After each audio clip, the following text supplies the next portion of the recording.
Interestingly enough, the Bible doesn't tell us to be polite, be nice. The Bible speaks of something very different. It says love. And that's a very different story. It is not the facade that we put on. It's not the behavior that we are to exercise ourselves in.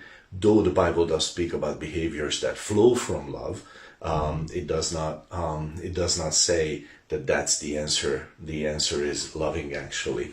And so it's a good question. How do I measure my life in love? How can I tell whether my life actually reflects in the mirror of love? Whether my life has content in the eyes of love. And well, there are things, of course, that would clearly reveal to us that we are not learning to apply love. Like if I go into a situation and I start vindicating myself, that is obviously not acting in love in that situation. And I think this is very important, that vindicating myself for my own sake, that's not interesting. Now there are different points on this, of course. There are finer points of this, but still, it's true. Like that doesn't usually indicate that I know how to handle that situation in love. Or condemnation. Okay, I have a contact with someone and I am condemning them.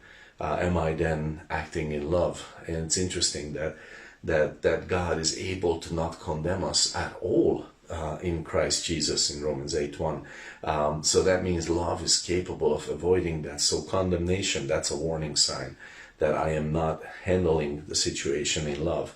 Measuring my life in love, the question is, how many situations can I apply love in? How many places can I walk in love?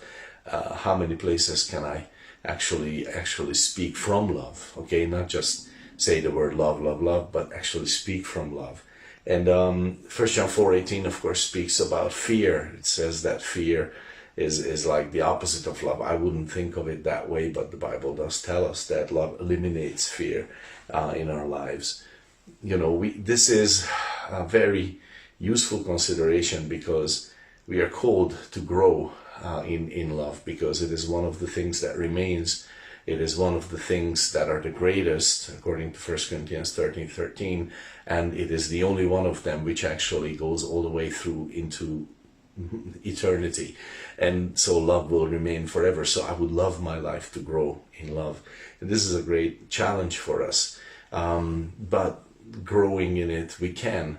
And, like I used to think, there was a time when I thought that I could lie in love. I could lie in love. I don't believe that anymore, because I don't believe that love lies. Love speaks the truth in love. That's like a challenging application. There's a lot of need to learn, but Ephesians 4:15 speaks about that, speaking the truth in love, and we need to learn that, and that's just a good example of how we constantly need to grow in the application of love in our lives, and may God help us with that. So when that happens, then we can actually look at our lives in the mirror of love, and we can say, yeah, my life is growing in the important things. So may the Lord help us with that today.